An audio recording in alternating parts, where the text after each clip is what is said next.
Bismillahirrahmanirrahim. Assalamualaikum warahmatullahi wabarakatuh.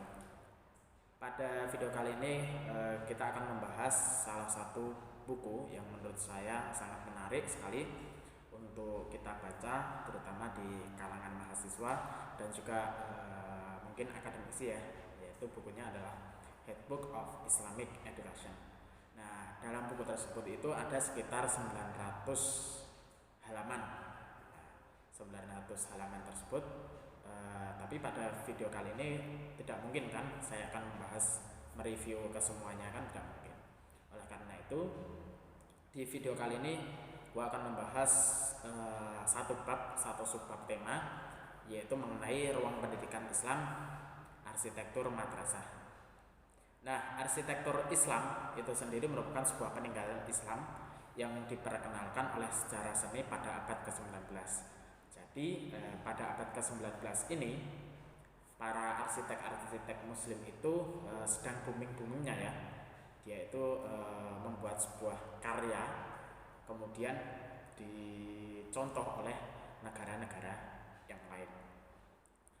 Ada dua sejarawan yang mendefinisikan mengenai arsitektur Islam, yaitu Michel dan juga Greber.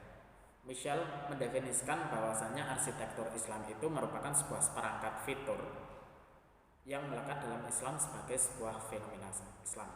Jadi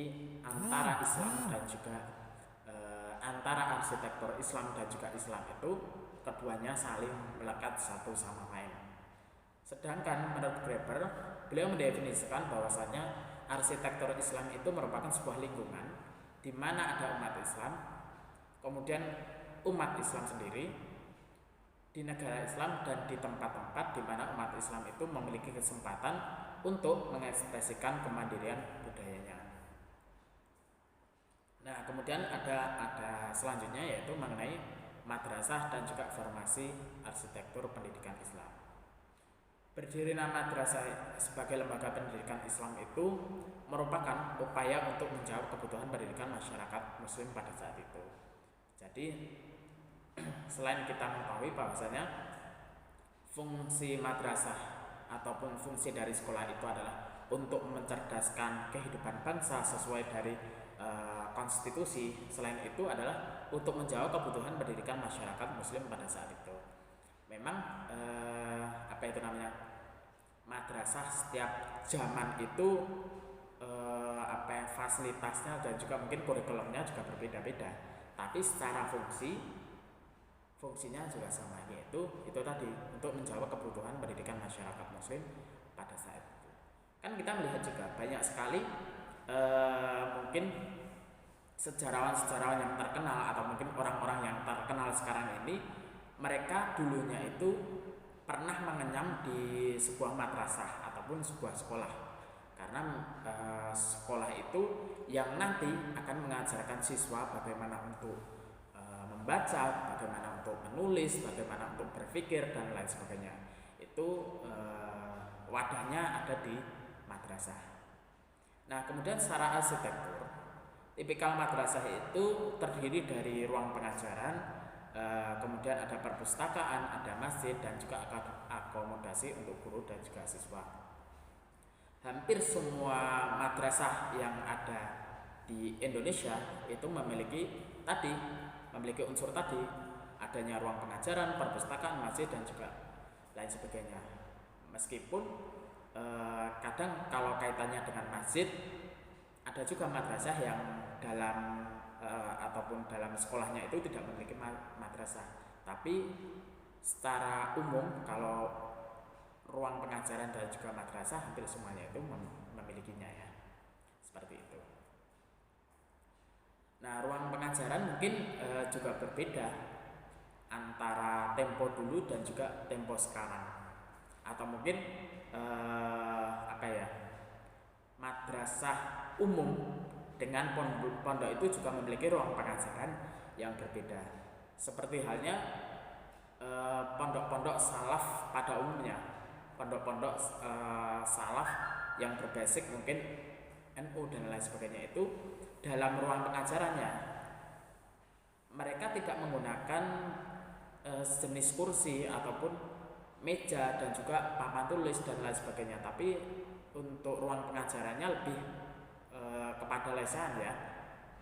Itu salah satu pondok yang bernama As-Salaf atau apa itu. Saya pernah membaca salah satu jurnal yang mengatakan seperti itu. Jadi pondok tersebut itu ruang pengajarannya tidak menggunakan kursi dan lain sebagainya, tapi lebih ke lesehan ya. Tahu kan lesehan seperti apa? Beda halnya dengan pondok-pondok modern pada saat ini yang mana fasilitasnya itu lebih lengkap. Ada ruang kursi, ada kursinya, ada mejanya, ada papan tulisnya. Bahkan sekarang itu kita melihat di SD pun ada LCD-nya, ada laptopnya, kan seperti itu. Itu perbedaan ruang pengajaran antara pondok dan juga sekolah umum seperti sekarang ini. Kemudian selanjutnya, madrasah itu bangunannya dipengaruhi oleh budaya lokal dan bagian terintegrasi dari arsitektur asli. Nah, kemudian selanjutnya di awal tadi saya mengatakan arsitektur Islam itu berdiri pada abad ke-19. Tapi yang lebih terkenal itu ada 4. Ada model arsitektur Persia dari madrasah, ada model Anatolia atau Ottoman, ada model Kairan atau Mesir, ada model Moor atau Maghrib. Nah, itu memiliki modelnya masing-masing dan juga memiliki keunggulan dan juga keunikannya masing-masing. Tapi kalau kita itu di luar negeri ya, tapi kalau kita tarik ke Indonesia, arsitektur ataupun corak budaya yang ada di Indonesia itu tidak kalah menarik dengan luar negeri.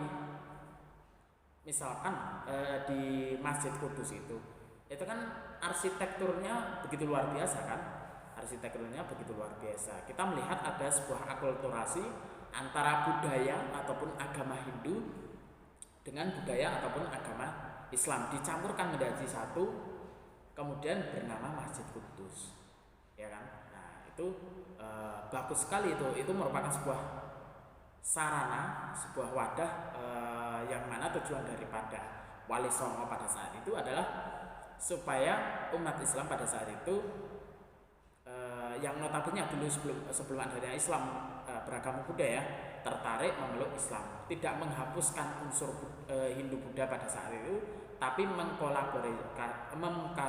mengkolaborasikan sehingga Islam itu mudah diterima oleh umat awam ataupun orang awam pada saat itu. Jadi antara model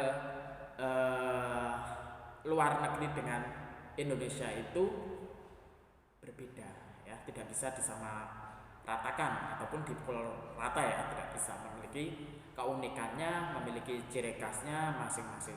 Selain itu contoh lagi ada Masjid Agung Demak, ada Masjid Agung Banten yang memiliki ciri khasnya tersendiri seperti itu. Ya mungkin itu saja ya reviewan saya pada buku Handbook Islamic Education pada subbab arsitektur Islam. Mungkin sekian. Terima kasih. Assalamualaikum warahmatullahi wabarakatuh.